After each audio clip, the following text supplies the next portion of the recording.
찬송가 430장으로 찬송하시겠습니다. 430장 찬송입니다.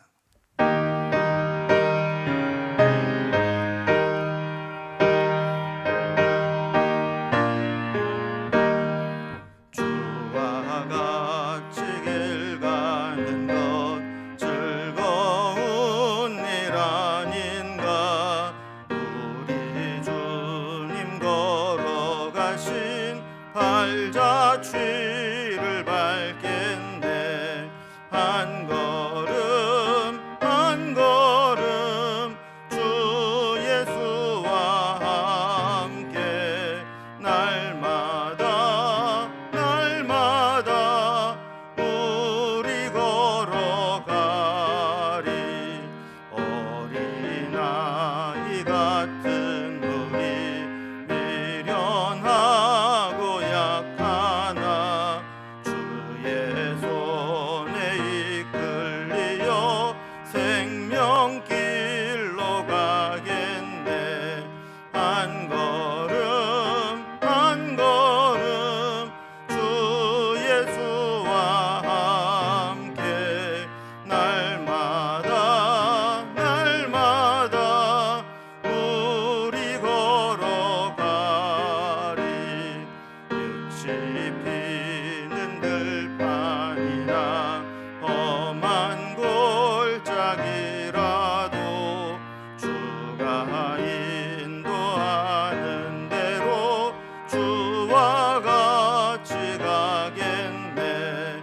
한 걸음 한 걸음 주 예수와 함께 날마다 날마다 우리 걸어가리. 옛 선지자의 녹같이 우리들도 천국에 들려 올라갈 때까지 주와 같이 걷겠네. 한 걸음 한 걸음 주 예수와 함께 날마다 날마다 우리 걸어가리. 아멘. 함께 나눌 하나님 말씀은 구약성경 사사기 2장 1절에서 10절까지 말씀입니다. 사사기 2장 1절에서 10절까지 구약성경 362면입니다. 이 말씀을 제가 봉독하겠습니다. 여호와의 사자가 길갈에서부터 복임으로 올라와 말하되 내가 너희를 애굽에서 올라오게 하여 내가 너희의 조상들에게 맹세한 땅으로 들어가게 하였으며 또 내가 이르기를 내가 너희와 함께한 언약을 영원히 어기지 아니하리니 너희는 이 땅의 주민과 언약을 맺지 말며 그들의 제단들을 헐라 하였거늘 너희가 내 목소리를 듣지 아니하였으니 어찌하여 그리하였느냐. 그러므로 내가 또 말하기를 내가 그들을 너희 앞에서 쫓아내지 아니하리니 그들이 너희 옆구리에 가시가 될 것이며 그들의 신들이 너희에게 올무가 되리라 하였노라. 여호와의 사자가 이스라엘 모든 자손에게 이 말씀을 이르매 백성이 소리를 높여 운지라. 그러므로 그곳 이름을 복임이라 하고 그들이 거기서 여호와께 제사를 드렸더라. 전에 여호수아가 백성을 보내매 이스라엘 자손이 각기 그들의 기업으로 가서 땅을 차지하였고 백성이 여호수아가 사는 날 동안과 여호수아 뒤에 생존한 장로들 곧 여호와께서 이스라엘을 위하여 행하신 모든 큰 일을 본 자들이 사는 날 동안에 여호와를 섬겼더라. 여호와의 종 눈의 아들 여호수아가 110세에 죽음에 무리가 그의 기업의 경내 에브라임 산지 가하스 산 북쪽 딥낫 헤레스에 장사하였고 그 세대의 사람도 다 그 조상들에게로 돌아갔고 그 후에 일어난 다른 세대는 여호와를 알지 못하며 여호와께서 이스라엘을 위하여 행하신 일도 알지 못하였더라. 아멘. 우리가 처음 신앙을 끝까지 유지하는 것은 쉽지 않습니다. 게다가 그 신앙이 자녀 세대까지 계승되고 이어지는 것은 더더욱 어렵습니다. 그러니까 신앙의 계승은 저절로 되는 것이 아닙니다. 오늘 본문에도 보면 이러한 문제가 그대로 드러납니다.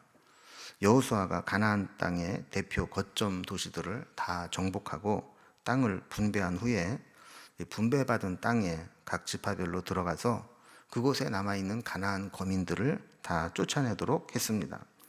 사사기 1장에서는 이 과정에서 처음에는 온전한 순종을 했지만 시간이 지나면서 서서히 가나안 거민들과 타협하고 가나안 거민들과 동행하면서 가나안에 물들어가기 시작했습니다. 처음에는 그들이 쫓아낼 수 있었지만 그들의 편의나 또 경제적인 유익을 위해서 몰아내지 않았지만 나중에는 몰아내고 싶어도 몰아내지 못할 정도로 힘이 약해졌고 도리어 가나안 거민들에게 끌려다니는 것을 보게 됩니다. 자, 이런 상황에서 하나님은 오늘 이스라엘 백성들에게 여호와의 사자를 보내시어서 다시 은혜를 회복하기를 원하셨습니다. 그리고 그들은 일시적으로 하나님 앞에 울면서 회개했습니다. 그러나 안타까운 것은 그 울며 회개한 것이 온전히 하나님께로 돌이키는 데까지는 이르지 못했습니다. 그래서 은혜 받은 세대가 살아있는 동안에는 겨우 신앙을 버티듯 지켜내고 있었지만 여호수아도 죽고 은혜 받은 세대들이 다 죽고 세대가 완전히 바뀐 후에는 걷잡을 수 없이 하나님으로부터 멀어지는 것을 보게 됩니다. 그래서 오늘 본문이 이런 내용을 다루고 있는데 본문을 좀 구분을 해보면 그게 두 부분으로만 좀 나눠봅니다. 먼저 1절에서 5절까지는 여호와의 사자가 나타나서 그들을 책망하는 모습이 나오게 되고 책망을 받고 탄식하는 울면서 회개하는 모습까지가 나옵니다. 자, 그러나 그것이 온전한 회개로 이루어지지 못하고 6절에서 10절까지 보면 여호수아가 죽고 난 후에 다른 세대가 나타나서 하나님을 멀리 떠나가는 안타까운 모습을 보여주고 있습니다. 먼저 첫 번째 주제를 살펴봅니다. 여호와의 사자가 나타나서 책망하고 책망을 듣고 난 다음에 탄식하는 장면이 나오게 됩니다. 분배받은 땅에 정착하기 위해서 거기에 거주하고 있었던 가나안 거민들을 몰아내야 했는데 실패를 거듭하고 심지어는 주객이 전도되어서 가나안 거민들의 눈치를 봐야 하는 지경이 되었습니다. 자, 이때 하나님이 그들을 찾아오십니다. 하나님은 우리의 믿음이 흔들리는 것을 안타까워하시고 다시 세워주기 위해서 찾아오셔서 회복하기를 원하셨던 겁니다. 이 주님을 알아보고 주님의 말씀을 들을 수 있어야 합니다. 1절을 보면 여호와의 사자가 길갈에서부터 복임으로 올라와 말하되 그랬습니다. 여러분 길갈 그러면 이 길갈은 우리가 출애굽한 후에 가나안 땅에 들어간 후에 이스라엘 백성들에게 매우 중요한 도시입니다. 이스라엘 백성들이 요단강을 건너서 가나안 땅에 처음 들어왔을 때 할례를 받은 곳이 길갈이고 또 가나안 정복의 베이스 캠프 역할을 했던 곳이 길갈입니다. 근데 여기에서부터 복임이라는 곳까지 여호와의 사자가 함께 왔다라는 거예요. 여호와의 사자는 믿음이 약해져서 불순종과 실패를 경험한 이스라엘 백성들에게 신앙의 기본부터 확인하십니다. 그러면 여호와의 사자가 이스라엘 백성들에게 어떤 말씀을 하셨는지 살펴봅니다. 1절 중간 이어서 보면 내가 너희를 애굽에서 올라오게 하여 내가 너희의 조상들에게 맹세한 땅으로 들어가게 하였으며 그랬습니다. 그러니까 하나님이 이스라엘 백성들을 애굽에서 나오게 하시고 약속하신 대로 가나안 땅에 들어가게 하신 것을 기억하라는 거예요. 여러분 사실 노예나 죄수 한두 명이 감옥을 탈옥하고 주인 집에서 탈출하는 것도 쉬운 일이 아닙니다.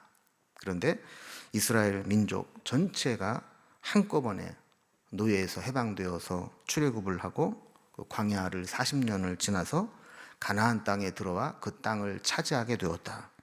이거는 뭐 불가능한 일이죠. 하나님의 은혜가 아니면 있을 수 없는 일이고 하나님의 기적 같은 은혜입니다. 이것을 잊으면 안 된다는 거예요. 그래서 1절 그 이후의 말씀을 보면 또 내가 이르기를 내가 너희와 함께한 언약을 영원히 어기지 아니하리니 그랬어요. 그러니까 하나님은 지금까지도 언약을 어긴 적이 없으시고 앞으로도 언약한 것을 어기지 않을 것이라고 말씀합니다. 문제는 이스라엘 백성들입니다. 하나님은 이렇게 신실하게 은혜를 베푸시고 저들을 구원하시고 인도하시고 언약을 지키셨는데 이스라엘 백성들은 어떻게 했는가?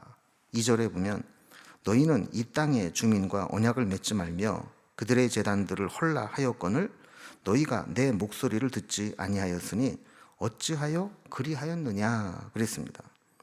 그러니까 이스라엘 백성들은 하나님과의 언약을 어기고 말씀을 거역하면서 그 땅의 거민들과 언약을 맺고 그들과 연합해서 우상을 섬기고 그들의 제단을 헐어버리지 않았다는 거예요.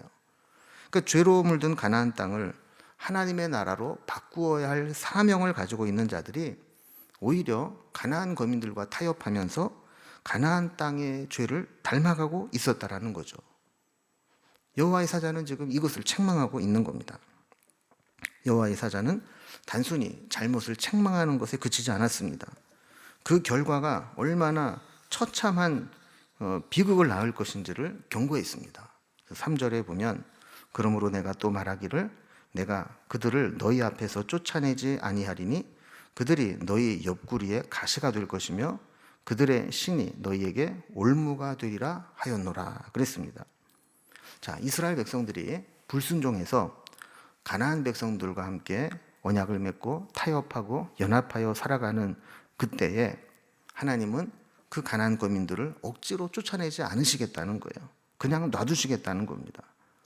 왜 놔두시느냐? 그것이 결국에는 이스라엘 백성들의 옆구리에 가시처럼 괴롭힐 것이고 쫓아내지 않은 가나안 거민의 우상들이 그들의 발목을 잡는 올무가 되어서 큰 고통을 겪게 될 것이라는 말씀입니다.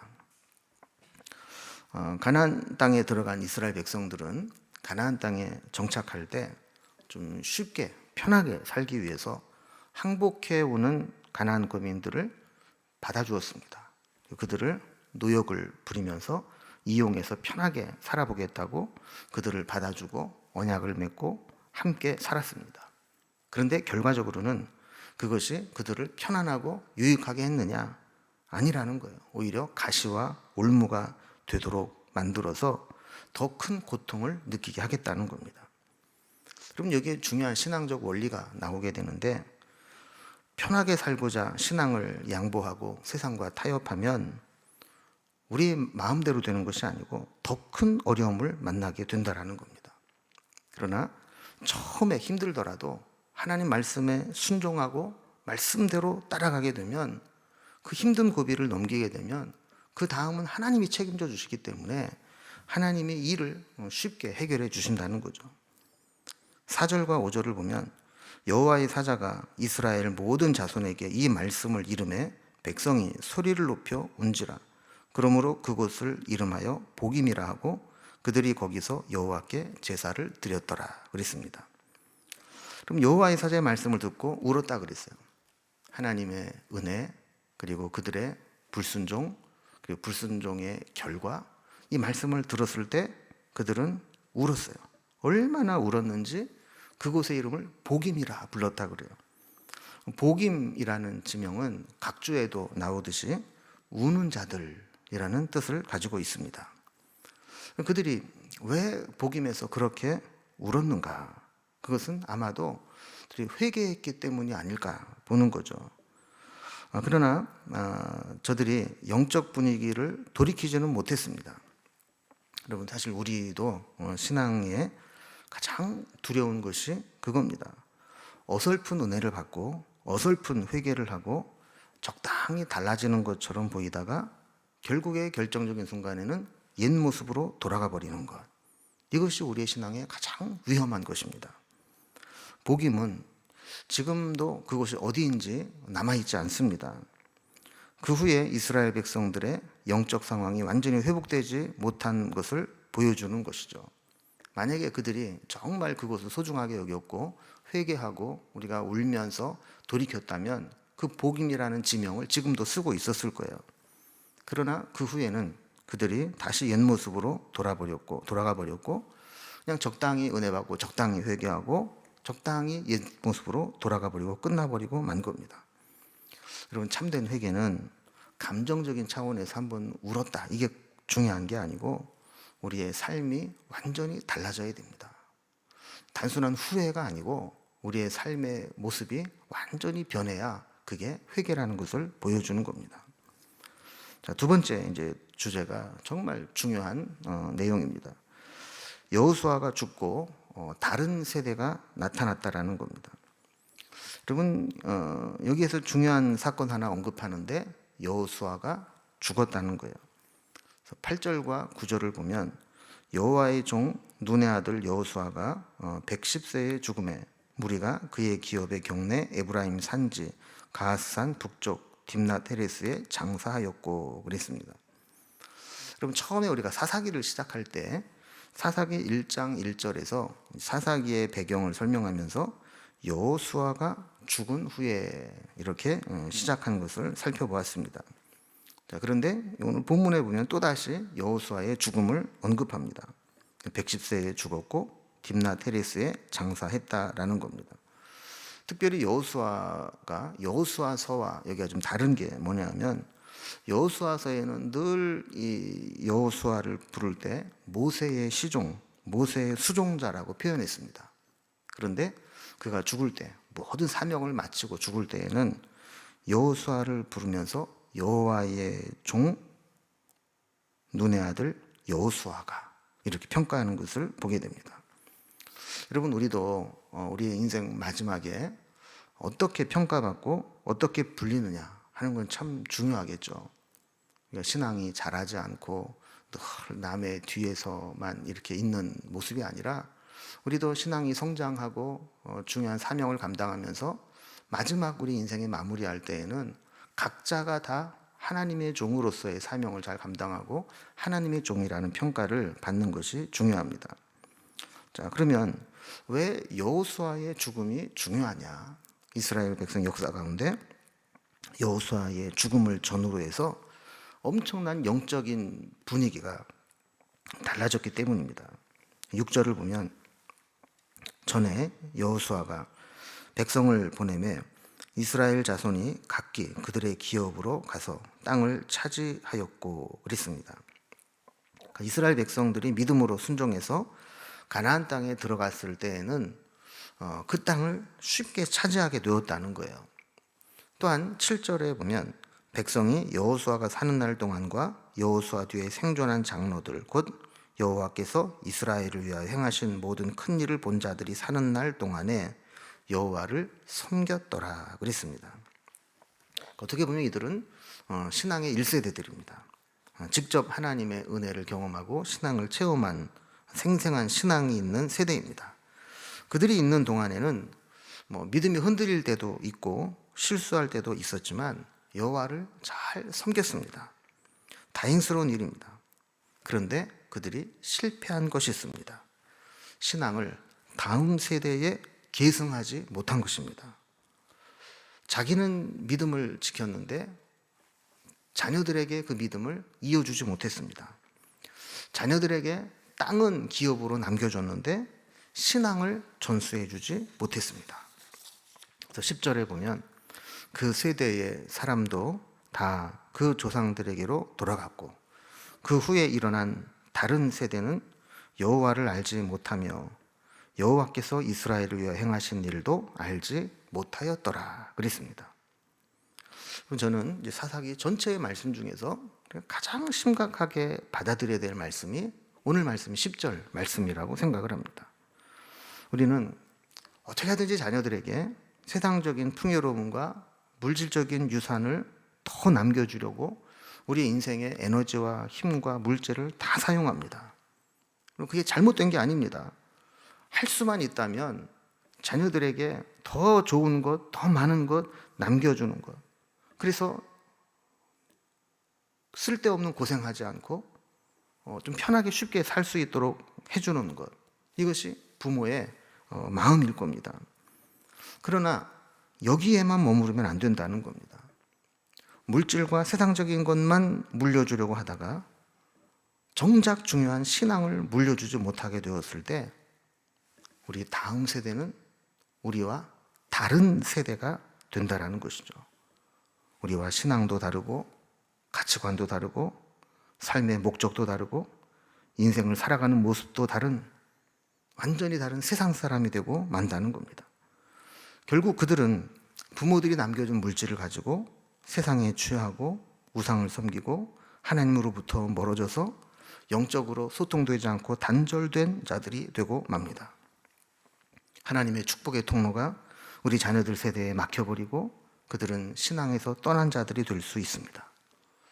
여러분, 우리는 이것을 정말 두려워해야 되고 절대로 이런 상황이 오지 않도록 우리는 남은 인생 목숨을 걸고 이 일을 해야 됩니다.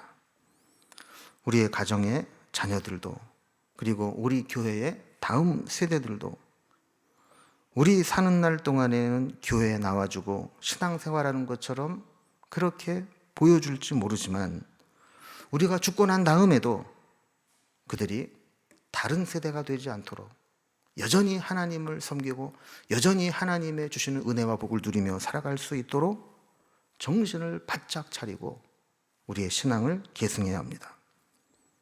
복임에서 여호와의 사자를 만났을 때 그들이 울며 통회하는 마음을 갖기는 했지만 철저하게 돌이키지 못했고 그들의 신앙을 자녀들에게 온전하게 계승하지 못했을 때 다음 세대를 다른 세대로 만들었다는 것을 기억하면서 오늘 우리의 신앙을 돌아보고 우리의 가장 중요한 사명이 무엇인가 이것을 고민하고 기도하고 사명을 감당하는 우리의 모습이 될 수 있기를 주님의 이름으로 기원합니다. 기도하겠습니다. 하나님 아버지, 우리가 하나님의 은혜를 입고 믿음으로 순종했을 때에는 하나님의 도우심과 은혜를 체험하지만 우리가 영적으로 나태해지고 하나님으로부터 멀어져서 불순종하면 할수록 우리의 삶은 점점 더 위축되고 또 불안해지는 것을 사사기의 말씀을 통해 살펴보게 됩니다.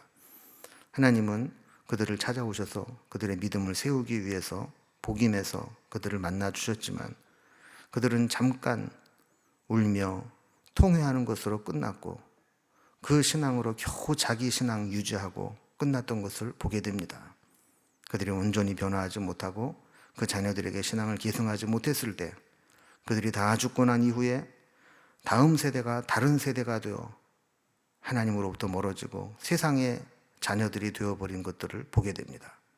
우리에게 절대로 이런 일이 일어나지 않도록 우리의 자녀들에게도 온전한 신앙의 계승이 이어지게 하시고 이를 위해서 부모들이 먼저 은혜 받고 믿음으로 살아가며 신앙의 본을 보이고 영적으로 양육하는 책임을 잘 감당할 수 있도록 인도해 주옵소서.